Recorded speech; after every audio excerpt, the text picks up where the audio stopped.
ایسے ہوتے ہیں علی کے نوکر۔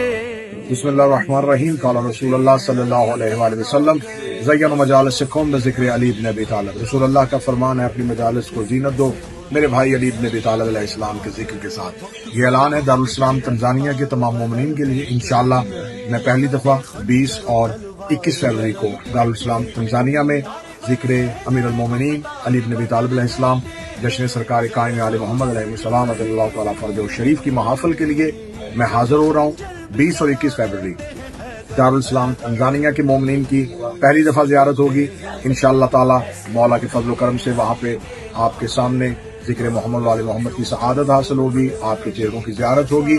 تمام مومنین دارالاسلام تنزانیہ کے رہنے والے 20 اور 21 فروری، اور جلد آپ کے ساتھ جو وہ محافل کرانے والی انتظامیہ ہے وہ اپنی لوکیشن بھی آپ کے ساتھ شیئر کرے گی، تو انشاءاللہ مل کے سرکار قائم علیہ محمد کا ذکر کریں گے۔ اپنی دعا میں یاد رکھیے گا۔ السلام علیکم۔ میں نمازی بھی اور ماتمی بھی۔